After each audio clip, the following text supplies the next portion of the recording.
같고요. 벌써 세 번째 날입니다. 우리 기지개 한번 쫙 펼까요? 예.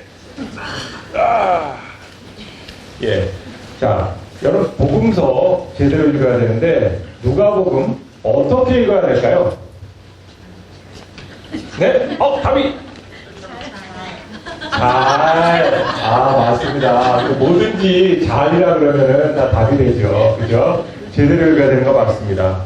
예, 조금 더 구체적으로 하면은 우리는 누가복음을 꼼꼼히 읽어야 되겠죠. 제대로 읽기 위해서는 꼼꼼히 읽어야 됩니다. 자, 누가는 목격자일까요? 아니에요. 목격자 아니에요? 아니에요. 사도였어요? 아니에요? 사도도 아니고 목격자도 아니고 어떻게 복음서를 쓸까요? 맞습니다. 누가는 직접적으로 사건을 본 적이 없습니다. 그리고 누가는 당시에 다양한 목격자들이 쓴 글, 일꾼된 자들이 전하여준 그 내용을 가지고 자신의 복음서를 썼는데 누가복음 1장 1절에서 2절을 보면 이렇게 되어 있죠. 우리 중에 이루어진 사실에 대하여 처음부터 목격자와 말씀에 일꾼된 자들이 전하여준 그대로 내력을 저술하려고 붓을 든 사람이 많은지라. 당시에 붓이 있었을까요? 여기 붓이 있다고 나오는데 아니죠. 번역을 우리가 그렇게 한 거죠. 그 당시 붓 없었습니다.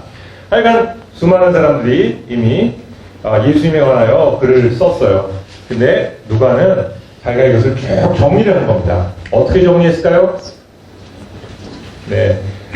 누가는 데오빌로 각하에게 보낼 목적으로 여러 1차 자료들을 모아서 그 내용을 근원부터 자세히 미루어 살펴 이를 차례에 따라서 체계적으로 정립합니다. 이게 3절, 4절 말씀이에요. 근데 누가가 사실 정리한 것이 우리에게 복음서로 남았는데 근데 왜 사도들 중에 복음서들을 좀 더 많이 쓰지.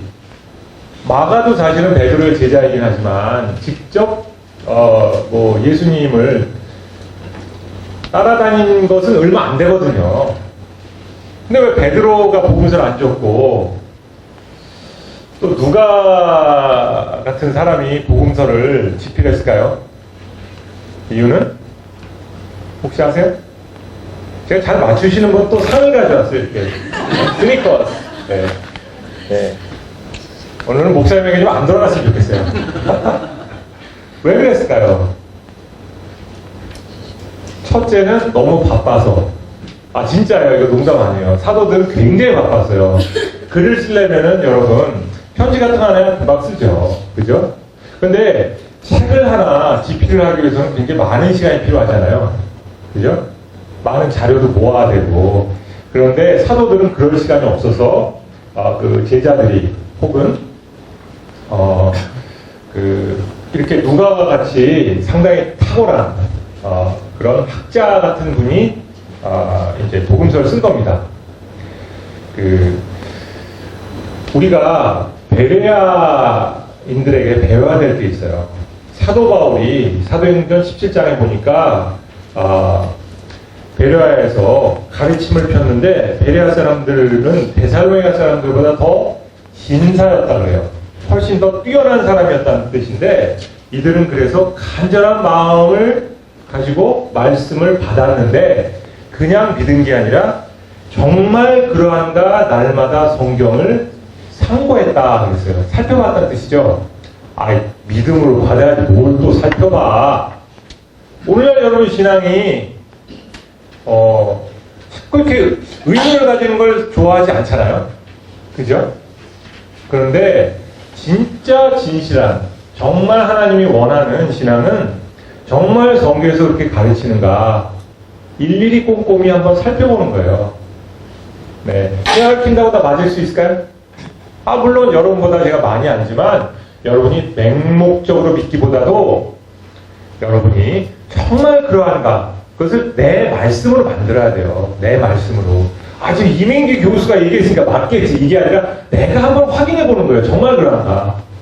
그럴 때 그것이 내 은혜로 바뀝니다. 여러분. 네, 그래서 꼭 살펴보세요. 저는 오늘 누가복음에서 가장 중요한 주제 두 가지가 있는데 그 중에 하나를 잡아서 여러분에게 말씀을 나누고자 합니다. 누가복음은 복음서 어디에서보다 성령에 대해서 가장 많이 이야기하고 있어요. 그리고 이 누가복음과 짝을 이루는 사도행전에서도 성령에 대하여 아주 많이 이야기하고 있죠. 누가복음의 성령은 사도행전 1장 8절의 목적하고 굉장히 비슷합니다. 오직 성령이 너에게 임하시면 너희가 권능을 받고 예루살렘과 온 유대와 사마리아와 땅 끝까지 이르러 내 증인이 되리라. 자, 여러분 성령이 오순절 때 내렸죠. 그래요? 근데 누가복음에 보면요, 오순절 때는 일반적으로 다수에게 내렸을 뿐이지 사실은 개개인들에게 상당히 역사를 많이 하고 계셨어요. 예수님이 오시기 전과 오신 후에도.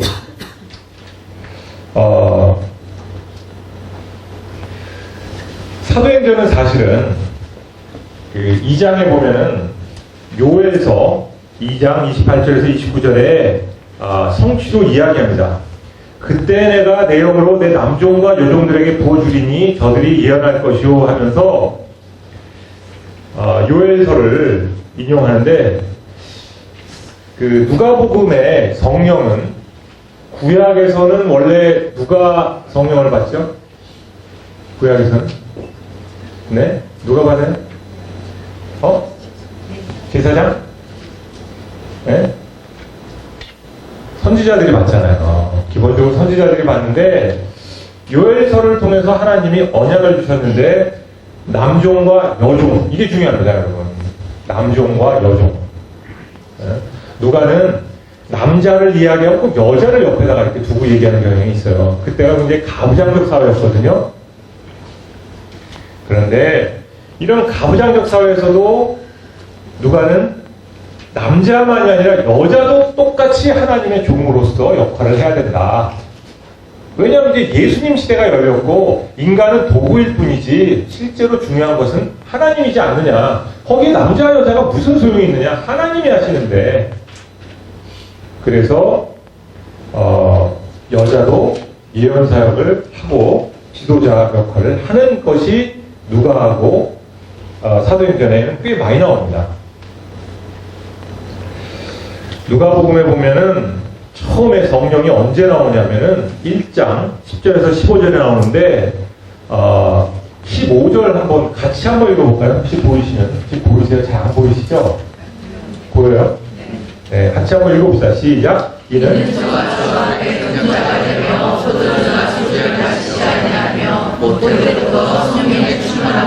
네, 주의 천사가 사가랴에게 나타났어요. 왜 나타났냐면은 사가랴하고 엘리자베스가 끊임없이 아들을 달라고 간구를 했어요. 여러분, 왜 제사장이 아들 달라고 간구했을까요?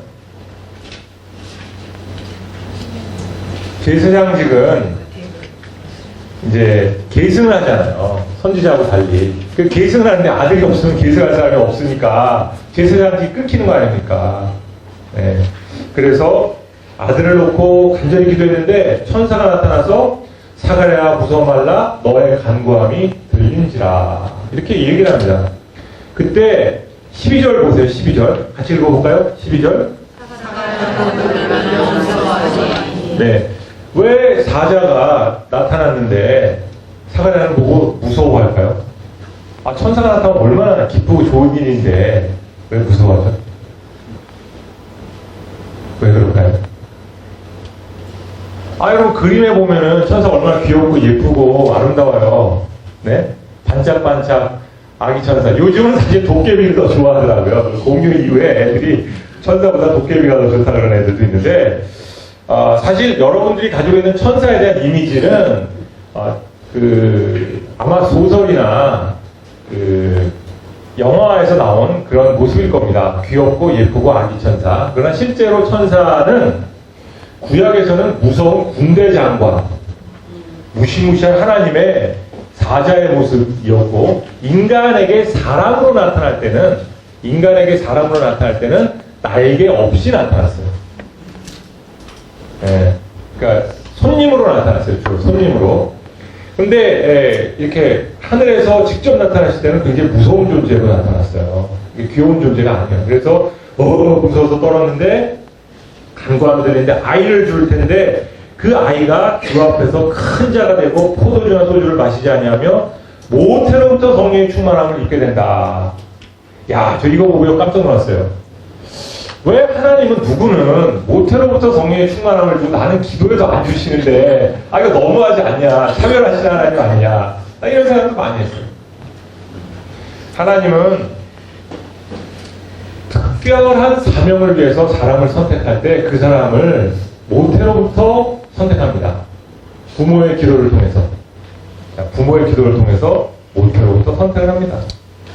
사실은 이 아이를 잉태하게 된 것은 사가랴의 기도 때문이죠. 그죠? 네, 그래서 여러분 기도 많이 하세요. 기도의 결과로 이런 좋은 일이 일어날 수 있어요.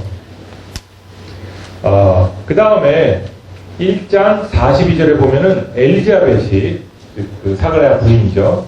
마리아가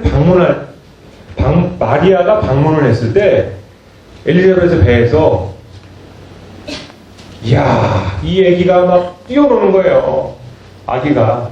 엘리자벳이 성령의 충만함을 입었어요. 자, 여러분 이때가 오순절 때일까요? 오순절 이전일까요?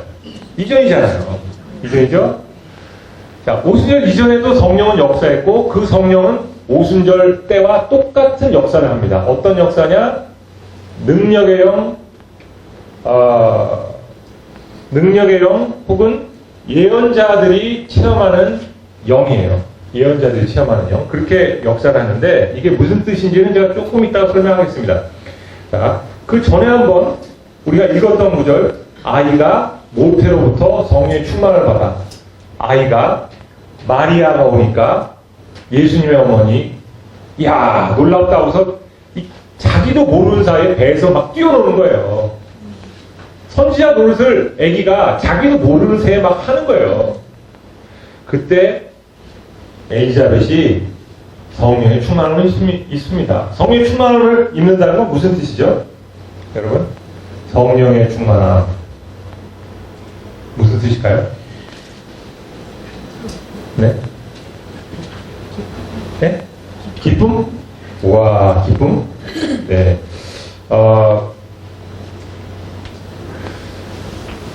그 성령의 충만함을 입어서 엘리자벳은 1장 42절서부터 제가 여기다가 이제 적질 않았는데 뭘 하냐면 예언을 합니다. 예언을 해요. 마리아에 대하여. 이게 엘리자벳의 찬가라고 보통 얘기를 합니다. 마리아에 대하여 예언을 합니다. 성령이 임하면 예언이 됩니다. 자, 그리고 마리아에게 또 천사가 임해서 그 아이가 탄생하게 되는데 그 아이는 이제 예수님이시죠. 예수님. 그래서 35절에 보면은 천사가 대답하여 가로되 성령이 내게 임하시고 지극히 높으신 이의 능력이 너를 덮으리니 이러므로 나실 바 거룩한 자는 하나님의 아들이라 일컬리라. 자, 이제 엘리자벳이 잉태했어요. 엘리자벳이 잉태했어요. 그리고 마리아에게 또 잉태 사건이 일어나는 겁니다. 마리아에게. 근데 성령으로 잉태가 일어나는 겁니다. 그러니까 성령은 여기서 뭘로 표현이 되냐면 높은 이의 능력이에요. 높은 이의 능력. 하나님의 능력이죠. 하나님의 능력. 그리고 아까 얘기한 제가 이게 순서를 좀 뒤바꿔서 얘기했습니다. 네, 죄송합니다. 42절 한번 봐보세요. 큰 소리로 불러 이르되 42절 같이 한번 읽어볼까요? 큰 소리로 불러가로되 여자 중에 복이 있으며 내 태중의 아이도 복이 있도다. 네, 큰 소리로 불러가로되 여자 중에 내가 복이 있도다. 내 태중의 아이도 복이 있도다. 성령이 충만하면 우리는 예언을 하는데 예언이라는 것은 기본적으로 여러분이 잘못 알고 있는 것 중에 하나가 뭐냐면 미래에 대한 점을 치는 것이 예언이 아닌가라고 생각하지만 신구약을 통틀어서 예언은 굉장히 넓은 범위로 사용됩니다. 성령이 충만해서 엘리자벳은 어떤 행동을 하냐면은 마리아와 태중의 아이에게 복을 빌어줍니다. 복이 있다는 사실을 선포합니다. 여러분, 서로 축복할 때 그냥 축복할 수도 있지만 우리가 성령이 충만해서 서로를 축복할 수도 있어요. 내 마음이 진심으로 상대를 축복하고 싶으면 여러분 성령이 충만하시면 그게 자동적으로 나옵니다. 축복이. 예. 그래서 성령은 여기서 복을 서로에게 빌고 복을 선언하는 역할을 해주십니다. 예언이라고 할 때 우리가 생각하는 예언은 미래를 보는 것이라고 생각하지만 하나님의 말씀에 보면은 예언, 구약에서 이제 히브리어로 나빔 예언자는 무슨 뜻이냐면 하나님의 입이란 뜻이에요. 하나님의 입. 그런데 그 하나님의 입인데 자기에게서 나오지 않은 감동의 내용을 전하는 자예요. 그러니까 자기에게서 나온 것이 아니에요. 하나님이 주신 것을 전하는 자예요. 물론 이것은 성경의 계시의 말씀을 전하는 설교하고도 관련이 있을 수 있습니다. 그러나 본질적으로는 설교하고는 달라요. 설교는 우리가 준비해서 하는 거잖아요. 그죠? 그러니까 준비해서 하는 게 설교라면은 구약의 예언자들은 하나님의 감동으로 이게 하나님의 말씀이 흘러나오는 거예요. 거기서. 그래서 사가랴 여기서 한번 봅시다. 1장 67절 한번 읽어볼까요? 부친 사가랴가 68절. 자, 근데 하나님의 그 주시는 말씀을 대언하는 것이 1번이라면 2번은 뭐냐면 뜨겁게 감동하여서 하나님을 찬양하는 일을 가능하게 하십니다. 성령께서는. 예언자예요. 이거 정말 재미나죠? 구약에 있어서 예언과 영감된 찬양의 차이는 사실 미미해요. 사무엘상 10장 5절 6절 보면은 한번 읽어봅시다. 5절 시작. 그의 산에 이르니 그곳에서 블레셋 사람의 영혼이니까 내가 그를 와서 그 성문을 거역하되 선전자의 머리가 예, 신당에서부터 비파와 수고와 저와 수금을 앞세우고 예언하며 내려오는 것을 만날 것이요 라고 되어 있습니다. 제가 이게 빨간 걸로 해가지고 오래 더 안 보이게 됐는데 여호와의 신이 임하면은 영감된 찬양이 흘러나오게 되어 있어요. 예. 때때로 예언은 이처럼 신령한 음악, 신령한 노래 형식으로 표현되기도 합니다. 여러분이 신약시대에도 하나님의 영이 임하시면 여러분은 하나님을 뜨겁게 찬양 안 할 수가 없어요. 만약에 여러분이 하나님을 뜨겁게 찬양한다면 그것은 여러분에게 하나님의 성령이 임하셨기 때문에 그런 거예요. 네. 그 역대상 25장 1절 3절에서도 그 수금과 비파와 세금을 잡아 신령한 노래를 하게 하였으니 라고 합니다. 그러니까 신령한 노래라는 것은 하나님의 영으로 말미암아 노래를 하는 자들이 하나님의 영을 받은 자들이에요. 네.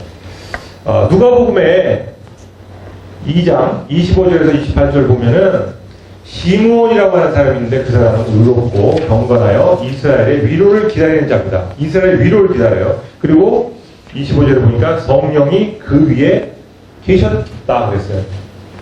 오순절 이전에도 이렇게 성령이 임했던 사람들이 있어요. 네. 그에게 왜 성령이 임했느냐? 이스라엘의 위로를 기다리던 자이기 때문에. 그리고 26절 한번 읽어봅시다. 26절.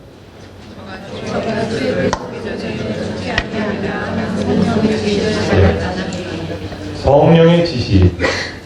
성령은 누가복음에서는 우리에게 인도함과 지시를 주시는 영으로서 역사한다. 인도함과 지시. 그래서 그가 이스라엘의 위로를 기다렸는데 이건 뭐냐면 이스라엘이 지금 저 이방인에게 그 핍박을 받고 있잖아요. 그죠? 그래가지고 하나님 어떻게 위로하실까 했는데 하나님께서 그에게 말씀을 주셨는데 뭐냐면 너가 주의 그리스도를 보기 전에 죽지 않는다. 네, 그래서 27절 한번 읽어봅시다. 성령의 감동으로 성전에 들어가매 성령의 감동으로 성전에 들어가매 부모가 율법의 전례대로 행하고 자하여 그 아기 예수를 데리고 오는지라. 그때 시몬이 알아봤어요. 왜? 그는 성령의 감동함으로 성전에 들어갔거든요. 왜? 이때다. 하나님이 알려주셨어요.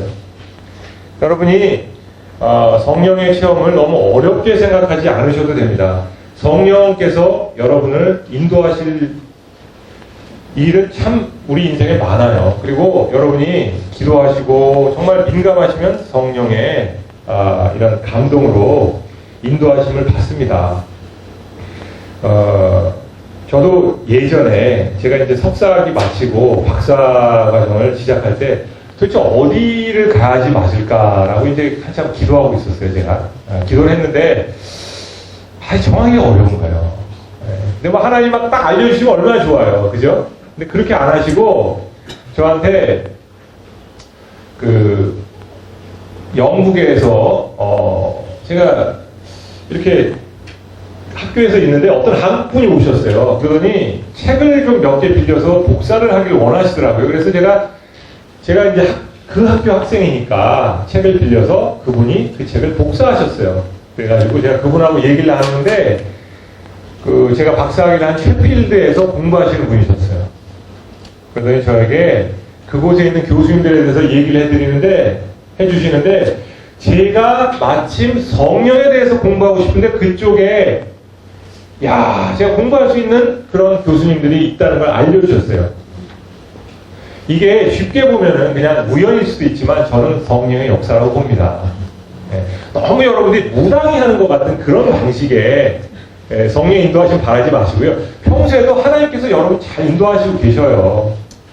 간절하게 기도하고 있다 보면은 하나님의 인도하심이 있어요. 제가 아는 목사님이 이제 실제로 미국에서 목회를 하시는데 한 분이 이제 비자 때문에 연장이 안 돼가지고 굉장히 고민을 하셨다 그래요. 한 분이. 그래서 목사님을 찾아와서 상담을 하시는데 목사님이 내가 이거 어떻게 도와주지 하면서 주님께 우리 같이 기도하자 이렇게 얘기를 하고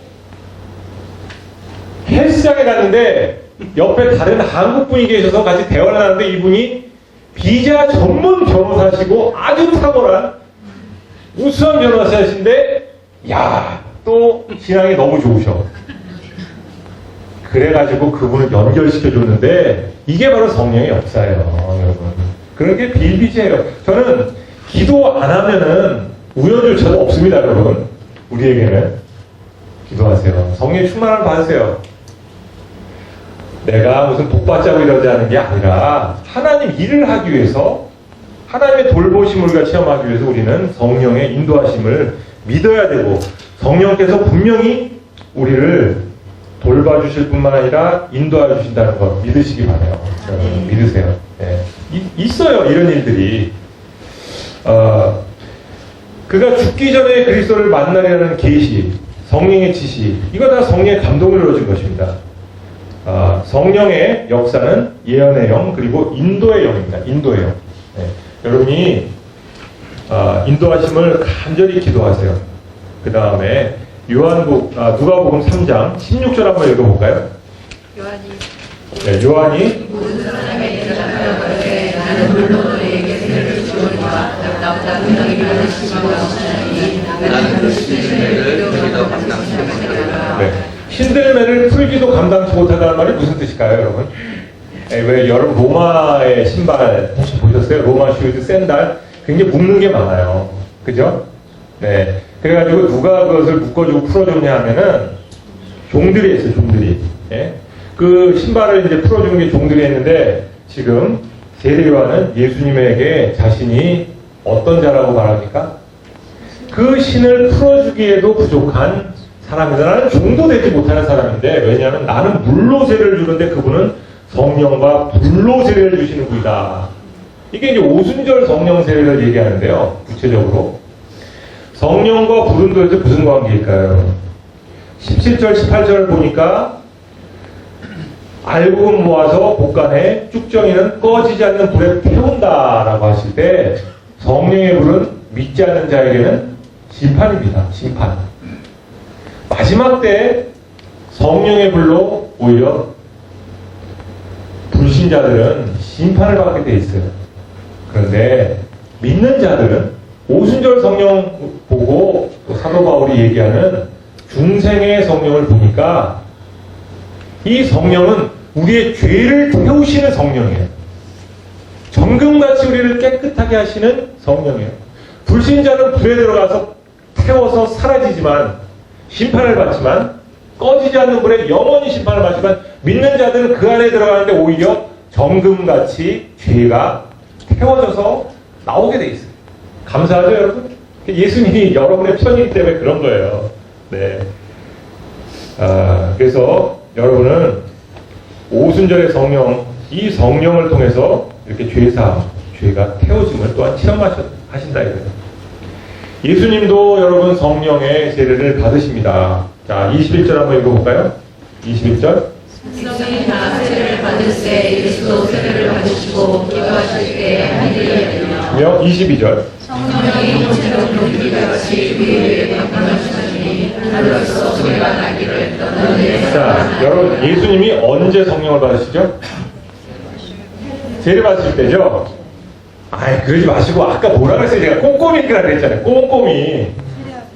예수도 다른 분들이, 다른 백성이 세례를 받을 때 예수도 세례를 받으시고, 예수님은 언제 성령 받는다?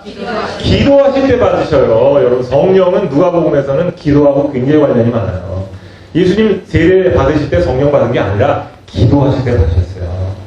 아, 나야 예수 믿을 때 처음 중생했으니까 성령 이미 받은 거 아니냐? 그렇게 말씀하실 수도 있어요. 아, 맞아요. 여러분, 예수님을 처음 영접할 때 여러분에게는 성령이 임하셨어요. 여러분, 중생하셨어요. 위로부터 내려오는 성령으로 여러분은 탄생하셨어요. 성령 여러분 안에 거주하십니다. 맞죠? 제가 저희 집사람한테 저번에 그런 얘기 했다가 집사람이 한번 되게 왜 그런 공공장소에서 얘기를 하느냐 그래가지고 한번 혼인한 적이 있는데 저희 집사람이 한번 저한테 그래요. 당신은 나하고 있으면서 딴 생각이 이렇게 많아. 나하고 함께 좀 있어봐. 여러분, 뭐 부부간에 그럴 수 있죠. 같이 있으면서도 마음이 딴 데가 있을 수 있잖아요. 그죠? 저는 지금 여러분과 함께 있어요. 지금 이 설교 들으면서 딴 데 가 계신 분들이 있어요. 성령은 우리에게 함께 계시지만 그래도 성령이 계속 부어져야 되는 것은 우리가 성령님과 함께 동행하지 않기 때문에 동행하시길 원하는 거예요. 동행하시기를. 딴 마음을 품지 말고 성령이 우리에게 부어질 때라는 것은 우리가 성령과 동행하는 사람, 이것을 뜻합니다. 여러분, 예수님은 성령으로 탄생하신 분이에요. 맞죠? 근데 왜 성령의 충만함을 받으시죠? 왜 또 성령이 또 내려와요? 이것은 중생의 차원이 아니라 거듭남, 그 다음에 내주하신 성령의 차원이 아니라 우리와 늘 함께 하시는 하나님에 대한 끊임없는 깊은 체험의 차원에서 성령의 내려오심을 얘기하는 거예요. 함께 하시지만 또 동시에 우리가 동행하기 위해서 성령은 우리에게 끊임없이 부어져야만 합니다. 부어져야만 해요. 네. 성령의 능력, 성령의 함께 하심, 성령의 존재가 끊임없이 우리에게 부어질 때 우리는 정말 하나님과 함께 할 수 있어요. 네. 그때 하늘이 열리며 성령이 형체로 비둘기같이 그에게 강림하셨어요. 기도하실 때 하늘문이 열립니다. 하늘문이 열려요. 그리고 하늘문이 열려야 성령이 여러분에게 임하신다. 비록 여러분이 중생하셨더라도 하나님의 백성일지라도 여러분은 하나님의 영을 끊임없이 충만하게 받으셔야 된다. 자, 4장 1절 누가복음 한번 읽어봅시다. 1절 시작.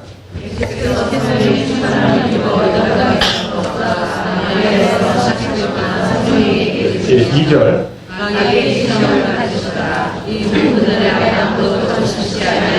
어저께 우리가 봤죠. 성령의 충만함을 입으셨어요. 근데 이야, 재미난 게 광야로 가시는데 성령에 이끌려서 가시는데 이유가 뭘까요? 왜 성령에 이끌려서 가셨을까요? 이유는 사탄에게, 마귀에게 시험을 받게 하는 겁니다. 성령의 충만함은 절대로 여러분에게 마귀 시험을 피하게 해주시지는 않습니다. 다만 이기게 해주셔요. 그 차이가 있어요, 여러분. 마귀를 피하게 해주실 경우가 있긴 해요, 실제로.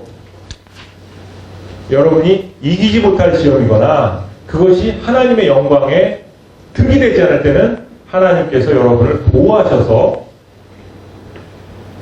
이길 수 없는 시험이거나 여러분들이 하나님께 영광을 돌릴 수 없는 시험일 경우에는 여러분을 피신시켜서 마귀로부터 보호하십니다. 그러나 기본적으로 하나님은 여러분이 마귀를 이기기를 원해요. 대적하기를 원해요. 왜? 여러분은 약해도 하나님이 이기게 해주시기 때문에. 여러분 이왕이면은 이기는 체험 해보는 게 좋지 않아요? 저는요 고난이 나쁜 줄 알았어요. 마귀 시험이 나쁜 줄 알았어요. 근데 살다 보니까 마귀 시험을 받아봐야 정말 하나님께 매달리게 되고 이 세상에서 우리가 분별을 할 수 있게 되더라고요. 마귀가 오히려 저로 하여금 하나님을 참 가까이 하게 만들었어요. 인간이 아무것도 아니구나 이걸 알게 해줬어요. 그래서 성령은 여러분에게 때때로 마귀 시험을 받기도 하신다. 그러나 그 목적은 여러분이 마귀를 이기게 하기 위해요. 마귀를 이겨야 권능이 오기 때문에 그렇습니다.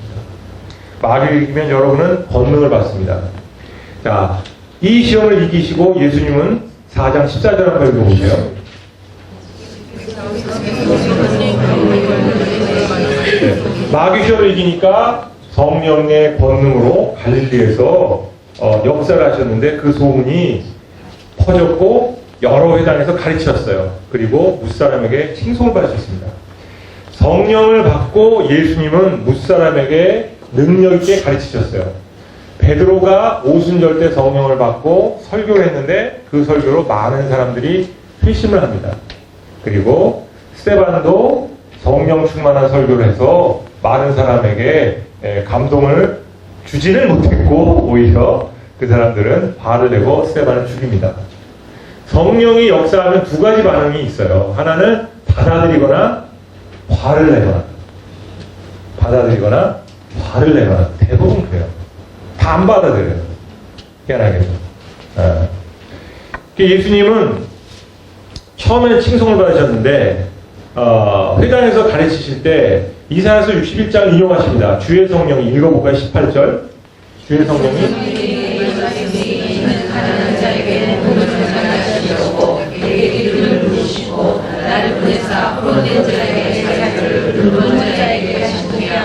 네, 성령이 내게 임하여 나에게 가난한 자에게 복음을 전케하시려 하셨다. 그러니까 성령이 임하신 이유가 뭘까요?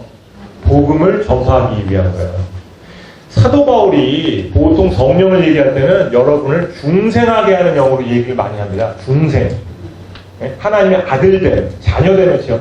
그러나 여기 누가복음은 그것도 당연히 인정이 되겠지만 여기서는 그것보다는 복음을 전파하기 위하여, 선교를 하기 위하여 여러분에게 임하는 하나님의 능력이에요. 능력.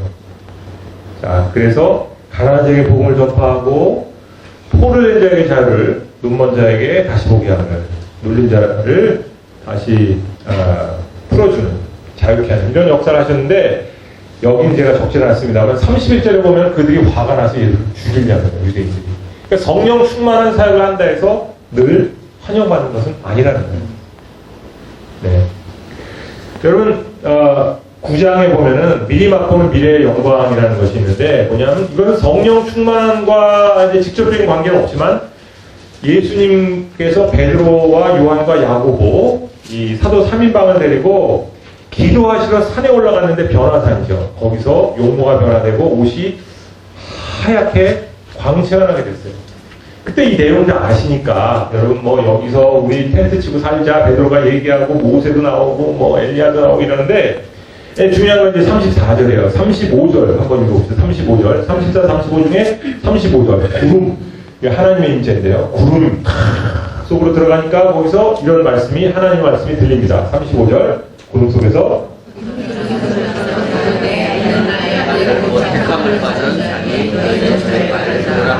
성령의 임재가 아무리 좋고 하나님의 나라에 대한 미래의 영광이 아무리 아름다워도 이 땅에서 여러분은 거기에 머물러서는 안 돼요. 내려와야 돼요. 내려와야 돼요. 그것은 잠깐입니다. 아무리 여러분이 신비 체험이 있고 정말 하나님이 주신 은혜를 맛본다 해도 현실은 현실이에요. 그죠? 현실로 다시 돌아와야 돼요. 아무리 뜨거워도 여러분의 삶은 현실에 정착을 해야 됩니다. 현실. 그리고 그들은 결국은 내려왔는데 무슨 소리를 듣고 내려왔냐면은 나의 아들, 곧 택함을 받은 자, 너희는 그의 말을 들으라는 거예요. 나의 아들, 택함을 받은 자, 그의 말을 들으라. 모든 신비체험, 모든 여러분이 상상할 수 있는 간증의 핵심은 무엇이래야 하느냐? 아들 예수 그리스도의 말을 들으라요. 아무리 별별 희한한 환상을 다 봐도 핵심은 간단합니다. 간단해요. 그것이 진정한 것이라면 아들의 말을 순종하라. 이거밖에 없어요. 사랑하는 나의 아들의 말을 순종하라. 그래서 제가 이렇게 신비체험을 하신 분들을 그동안에 책으로도 접했고 실제로도 많이 접했는데 이상한 사람들이 많아요. 자기를 드러내길 좋아하고, 돈을 밝히고, 날 보러 와요 신앙, 날 보러 오세요 이런 신앙. 뭔가 저게 정신병이 아닌가 같은 그런 사람들도 있었어요. 다 여러분 목적을 상실해서 그래요. 모든 체험의 목적은 아들의 말을 순종하라. 아들의 말을 순종하라. 예수 그리스도의 말을 순종하라. 누가복음 10장에 보면 성령의 역사 중에 21절 한번 읽어볼까요? 뭐가 있냐면 이때에 여기까지. 그러니까 성령의 사역 중에 하나는 기쁨을 주는 겁니다. 기쁨은. 이 기쁨은 세상이 주는 기쁨하고 달라요. 세상이 주는 기쁨은 무엇을 가져야 기쁜 것이고 무엇이 이루어져야 기쁜 것이고 안타깝게도 그것은 오래 가지는 못해요. 왜? 가져도 그것이 사라질 수도 있고 이루어도 곧 우리는 다시 불안함을 느끼게 될 수밖에 없는 게 세상의 기쁨이에요. 그렇잖아요? 하나님이 주시는 기쁨은, 성령이 주시는 기쁨은 감정보다도 더 깊은 기쁨입니다. 감정보다도 더 깊은 기쁨이에요. 뭔가 시끄러운데, 세상은 시끄러운데 내 안에 고요함이 있는 그런 기쁨이에요. 세상이 나를 어찌할 수 없다는 걸 아는 기쁨이에요. 내가 주님과 동행하기 때문에 모든 것에 대하여 괜찮다라는 고백이 나올 수 있는 그런 기쁨이에요. 어찌 보면은 예전에 제가 이지선 자매라는 분이 간증할 때에 이걸 느꼈어요. 그렇게 화상을 입고도 고통을 당하면서도 주님이 함께 하시는 것을 내가 얻었으니 그 이상의 의미를, 그러니까 고통을 당했는데 그 고통은 아프고 싫은 거지만 그 이상의 의미를 얻었으니 괜찮다는 고백을 하시더라고요. 여러분 인생 괴롭죠? 여러분의 인생의 괴로움이 풀리려면 여러분의 문제가 풀려서 되는 게 아닙니다. 문제 풀려서 또 다른 문제가 또 오게 돼 있어요. 그 문제는 오히려 여러분들에게 삶의 의미를 발견하게 하는 아름다운 주님의 과제일 수가 있어요. 오히려 도망가지 마세요. 과제입니다. 진짜 중요한 것은 그러한 문제가 아니라 그런 문제에 내가 빠지는 게 아니라 그 문제 위에 계신 기쁨을 주신 하나님을 만나야 돼요. 늘 마음이 평안하고 늘 기쁠 수는 없어요. 사실대로 말씀드리면. 그러나 이런 하나님이 주신 기쁨을 체험한 사람들은 어떤 상황에 있어서도 있잖아요. 크게 밀려나진 않아요. 왜냐하면 주님이 주셨던 그 체험들이 있거든요. 그 기쁨이 있거든요. 알거든요. 그게 뭔지. 세상이 이걸 뺏어갈 수 없는 걸 알거든요. 미래에 우리에게 다가올 영광과 기쁨을 미리 맛본 자들은 이 세상에 만족할 수도 없고 세상에서도 세상을 이겨나가며 삽니다. 이겨나가며 살아요. 예수님께서 성령으로 기뻐하셨어요. 예수님도 인간으로 오셨을 때는 성령의 충만함과 기쁨으로 모든 것을 이겨나가셨어요. 여러분, 그러니 여러분에게도 이런 성령의 기쁨이 참 필요하다는 걸 아시기 바랍니다. 여러분, 누가복음 10장인데 잘못 적었네요. 10절에서 13장, 11장일 겁니다. 누가복음 11장. 한번 읽어보세요. 구하는 이마다 받을 것이요. 네. 자, 구하는 이마다 받을 것이요. 받는 이마다 찾을 것이요. 찾는 이마다 찾을 것이요. 두드리는 이마다 열릴 것이라 그랬을 때 13절 읽어보세요. 13절.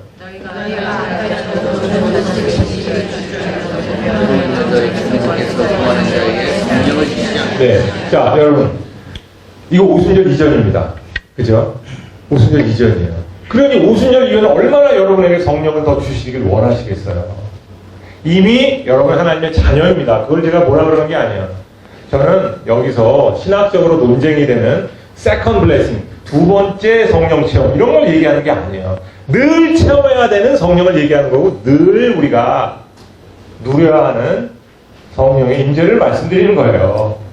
저는 지금 여러분에게 무슨 오순절 신학 이런 걸 얘기하는 게 아니라 늘 우리는 하나님께 간구를 해야 돼요. 가장 좋은 것을. 그것은 무엇이느냐? 악할지라도 좋은 것을 자식에게 줄 줄 알거든. 하물며 너희 천부께서는 구하는 자에게 성령을 주시지 아니하겠느냐 하셨을 때, 여러분에게 기쁨 주시고 평안 주시고 여러분이 복음을 전파할 수 있게 하는 성령, 여러분을 인도하게 하여 주시는, 여러분을 인도하시는 그 성령을 여러분들 구하며 사셔야 돼요. 구하며 사셔야 돼요. 저는요,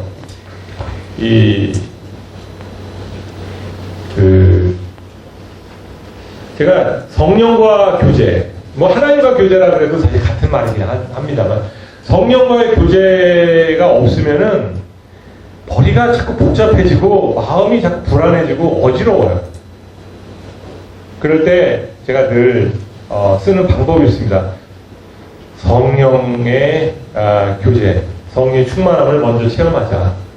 그러니까 문제는 똑같은데 제가 성령의 체험을 하면은 하나님께 성령을 간구해서 내 안에 성령의 임재가 느껴지면 그때부터는 희한하게도 모든 게 달라 보여요. 모든 게. 문제가 해결된 걸 할 때 달라 보여요. 문제가 되게 우스워 보여요. 괜찮아 보여요. 불안함이 없어져요. 그리고 내가 얼마나 어리석은가를 알게 돼요. 괜한 거 가지고 고민했네. 이런 걸 가지고 또 하나님이 다 함께 하시는데 무슨. 그러니까 여러분이 세상을 이겨나갈 힘은 성령의 능력밖에 없다는 거예요, 여러분. 네. 말씀을 공부해도 있잖아요, 여러분. 말씀을 공부해도 이것이 지식으로만 끝날 수가 있어요. 저 같은 사람이 얼마나 말씀 많이 하는 줄 아세요? 진짜 많이 알아요. 근데 그거 가지고 안 돼요. 그거 가지고 내 마음의 불안함이 사라지질 않아요. 내 마음의 고통이 사라지질 않고, 내 이기심이, 내 욕망이 사라지지 않고, 내가 왜 복음을 전해야 되며, 내가 왜 기쁨으로 사람들에게 말씀을 전해야 되며가 해결되지가 않아요. 성령이 충만하면 자연적으로 막 복음이 나오게 돼 있어요. 사람들에게 말씀을 전하게 돼 있어요. 내 삶이 복음이에요. 내 삶이 전해요. 억지로 하는 게 아니에요. 자연스럽게 나오게 돼 있다니까요. 그래서 여러분이 먼저 충만함을 받아야 여러분도 좋고, 또 여러분이 받으면 그것이 복음 전파가 되기 때문에 그런 거예요. 시키지 않아도 되게끔 되어 있습니다. 네. 자, 성령의 모독죄가 있습니다. 누가복음에 보면 12장 우리 12절 한번 읽어봅시다. 12절. 네, 여기 나와 있어요. 12장 12절. 네. 자, 그 당시에 제자들이 사람들 앞에 붙잡혀가게 됐어요. 예수 믿는다고. 유대인들 사이에서는 특히 예수는 이단 괴수이기 때문에 예수 믿는 자들을 핍박했잖아요. 사도 바울 같은 사람이 이제 예수 믿기 전에 기독교인들 핍박했잖아요. 그때 두려워하지 말라는 거예요. 미리 너네들이 얘기할 것을 정하지 않아도 성령이 너희에게 가르쳐 줄 것이라는 거예요. 무엇을 말할지. 이게 성령의 역사입니다. 이게 성령의 역사입니다. 어느 순간에 여러분이 담대할 수 있고 준비하지 않아도 하나님이 주시는 지혜가 생길 때, 야, 이게 바로 성령의 역사예요. 네. 베드로가 성령이 충만하지 않았을 때는 계집종 앞에서도 벌벌 떨면서 예수를 부인하고, 그것도 3번이나 저주까지 했죠. 그럼 오순절 때는 베드로가 능력 있게 복음을 전했어요. 성령으로 말미암아서. 저는 사도행전 1장 8절, 4장 31절, 6장 10절을 보면은 성령이 너에게 임하시면 권능을 받아 예루살렘 온 유대와 사마리아 땅까지 이르러 내 증인이 되리라. 이 사명이 여러분들의 것이라고 믿습니다. 여러분 것입니다. 오늘 얼마나 많은 사람들이 예수님을 몰라서, 아니 더 정확하게는 예수님을 껍데기만 알아서 그 마음에 주님이 주시는 큰 복을 못 누려요. 그 기쁨과 평안과 우리를 정말 이 세상의 욕망으로부터 자유하게 하시는 성령, 그리고 우리로 하여금 사명을 감당하게 하시는 그 능력을 못 받고 사는지 모르겠어요. 제가 오늘 아침에 우리 목사님 설교를 들었는데 너무 은혜스럽더라고요. 정말 은혜스러워요. 여러분 복되신 분입니다. 정말. 네. 목사님이 또 힘이 있으시더라고요. 그래서 야, 성령이 충만하신 분이구나 이런 걸 많이 느꼈는데, 여러분도 같이 이렇게 충만하시길 바랍니다. 사도행전 4장 31절 한번 보세요. 우리가 다 같이 읽어봅시다. 우리가 다 성령이 충만하여 우리 목사님만 성령이 충만하셔서 말씀을 전하시는 그런 거는 아니라고 봅니다. 저는. 네. 훌륭하신 목사님이신데 지금 끄덕끄덕 하시는 분들 다 인정하시죠? 다 성령이 충만해야 돼요. 여기 우리가 다 성령이 충만해요? 말씀을 전해야 합니다. 전해야 돼요. 이건 전해야 한다가 아니라 전할 수밖에 없다요. 전할 수밖에 없다. 전도를 나가는 게 아니라 여러분의 삶이 전도가 되는 거예요. 자동으로. 안 할 수가 없어요. 예수님에 대해서. 그 사랑, 놀라운 사랑을 어떻게 전하지 않을 수가 있겠어요. 스데반이 지혜와 성령이 충만해서 성령으로 말함을 저희가 등이 당하지 못하여, 사도행전 6장 10절. 성령은 우리에게 지혜를 줍니다. 지식적으로 여러분 누굴 이기라는 말 아닙니다. 막 우겨가지고 이기라는 말 아니에요. 여러분에게서 나오지 않는 지혜로 사람들을 설득해야 돼요. 하나님이 주시는 지혜로 설득하라는 것은 여러분의 지혜로 하라는 말이 아니에요. 부족해도 괜찮아요.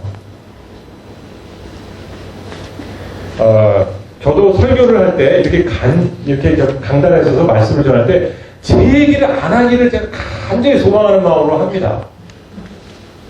내 얘기를 하는 게 아니라 성령과 지혜로 여러분들에게 전해져야 그게 보약이 되는 거지. 내가 말하는 거는 그거는 세상의 철학과 다름이 없는 거예요. 지식에 불과한 겁니다. 그러나 제가 정말 성령의 통로가 될 때 여러분은 이 말씀을 듣고 위로를 얻고, 위로뿐만 아니라 또 감대함과 권능까지 얻게 돼 있어요. 사도행전에도 똑같죠. 사도행전 11장 12절, 13장 1절, 2절, 3절 보면은요, 성령은 여러분 인도하십니다. 이건 누가복음하고 똑같아요. 성령이 내게 명하사 아무 의심 말고 함께 가라 하심에 이 6 형제도 나와 함께 간다. 안디옥 교회에서 선지자들과 교사들에게도 똑같이 임했는데 3절에 보면 이에 금식하며 기도하고 2 사람에게 안수하여 보내니라 그랬어요.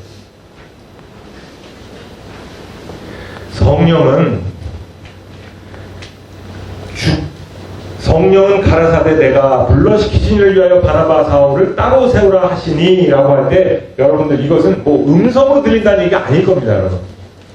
성령이 무슨 귀에 들린 음성으로 하시는 경우도 있을 수 있겠지만 대부분 그런 건 환청일 겁니다. 대부분은. 그러니까 여러분의 마음속에 깊게 하나님을 사랑하면요, 하나님께서 지혜를 주시고 여러분의 마음속에 감동으로 무엇을 하라는 걸 알려주셔요. 근데 조심해야 됩니다. 제가 이 시간상 지금 이제 2, 3분밖에 안 남아가지고 다 말씀 못 드리는데 중요한 건 뭐냐면 공동체에서 같이 논의가 된 상태로 같이 확인이 돼야 돼요. 여기서도 지금 공동체가 하는 겁니다. 내가 무슨 음성 들었고 내가 무슨 인도함 받았다 이건 중요하지 않아요. 공동체가 같이 확인이 돼야 됩니다. 네. 위로 9장 31절 그리하여 온 유대와 갈라디아 사마리아 교회가 평안하여 든든히 서가고 주를 경외함과 성령의 위로로 진행하여 수가 더 많아지더라. 성령의 위로. 저는 이 교회가 이 한 교회가 성령의 위로를 받는 교회가 되시길 바랍니다. 그러면은 사람들이 모이게 돼 있고 수가 넘치게 돼 있어요. 저는 이 교회가 대형교회가 된다 이런 약속을 하는 게 아닙니다.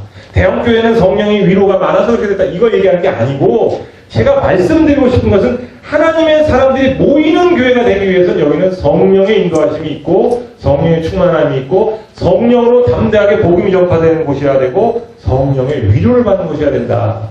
이것을 말씀드리고 싶어요. 이것은 기도로 가능합니다. 기도. 네, 마치겠습니다. 기도하겠습니다. 주여 감사드립니다. 우리가 성령의 충만함을 원합니다. 주님, 주님의 사명을 감당하기를 원합니다. 주님, 우리 교회를 세워주시옵소서. 주님의 몸을 세워주시옵소서. 이 교회가 하나님의 일을 하기 위하여 물질이 필요하고 사람이 필요하고 주님의 역사가 필요합니다. 주님, 약속하신 성령을 우리에게 부어주시옵소서. 성령께서 연약한 우리를 위로하여 주시옵고 기쁨으로 채워주시옵고 평안으로 함께하여 주시옵고 인도함으로 함께하여 주시옵소서. 감사하며 우리 주 예수 그리스도를 받들어 기도드리옵나이다.